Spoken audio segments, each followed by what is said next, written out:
እንግዲህ ይቺ የተባረከችና የተቀደሰች ቀን እንድትመጣ በአማራ ፋኖ ህዝባዊ ድርጅት ሸዋ ጠቅላይ ግዛት እዝና በአማራ ፋኖ ብሔራዊ ኃይል ደቡብ አማራ ቀጠና አሳምነው እዝ መካከል የነበረው ያለ መግባባት ወደ አንድ ለማምጣት ከመጀመሪያ ጀምሮ ስትደክሙ ስትወጡ ስትወርዱ ቀን በሐሳብ ሌሊት እንቅልፋችሁን አጣችሁ የነበራችሁ በውጭውም ዓለም በአገር ውስጥም የትግል ደጋፊዎችና ባለቤቶች መጀመሪያ እናመሰግናለን፣ እንኳን ደስ አላችሁ ማለት እንወዳለን።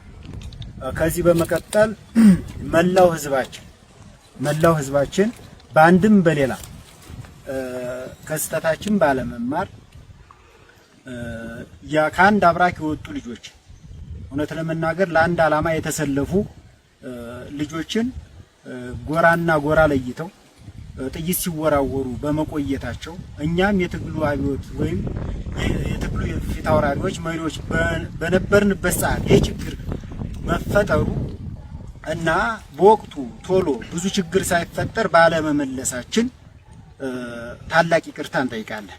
በአራቱም ግዛት ያላችሁ የትግሉ መሪዎች፣ በትግሉ ፊት አውራሪነት የተቀመጣችሁ የትግሉ ባለቤቶች ይሄ ሰላም እንዲመጣ ይሄ አንድነት እንዲመጣ ስትወጡ ስትደክሙ የነበራችሁ ሁላችሁንም እንኳን ደስ አላችሁ። ለእናንተም ምስጋናችንን እናቀርባለን። ከዚህ በኋላ ሸዋ ምድር ላይ እርስ በርስ የሚታኮስ እርስ በርስ የሚጓተት ወንድማማች አይኖርም። ተፈጥሯል። የተፈጠረውን ችግር መመለስ አንችልም።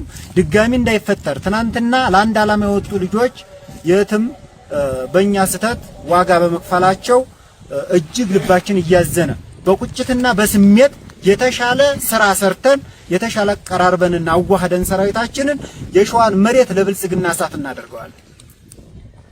ለዚህም ከጎናችን የተሰለፍከው እማትሰለቸው እማትደክመውና ተስፋ እማትቆርጠው ህዝባችን አሁንም ከጎናችን ሆነህ ጠላትን እየመታን እያንበረከክንና እያሸነፍን ጉዟችንን ወደፊት እንድናደርግ ታሪካዊ ጥሪ እናስተላልፋለን። እናመሰግናለን። በዚህ ያው እንግዲህ የካቲት 29 2018 የተባረከች ቀን የተቀደሰች ቀን ለህዝባችን ለአማራ ህዝብ ኩራት ነው። ጠላት ደግሞ የሚሸማቀቅበት አይኑ የሚቀላበት ወገናችን ደግሞ የሚደሰትበት የሚስቅበት ቀን በመሆኑ እንደ አማራ ፋኖ ብሔራዊ ንቅናቄ ሐሳቤን እገልጣለሁ ማለት ነው። እንግዲህ ለተከታታይ ቀናት ሸዋ ቤቱን ዘግቶ ሲመክር ሲነጋገር ቆይቷል ማለት ነው።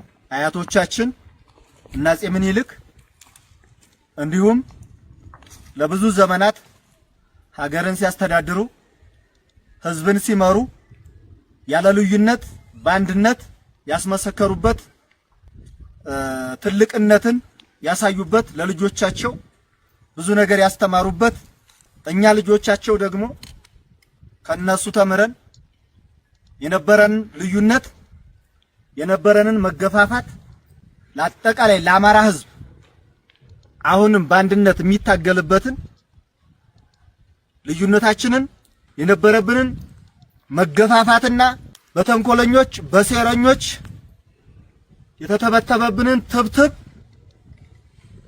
ዛሬ ቀብረናል ማለት ነው።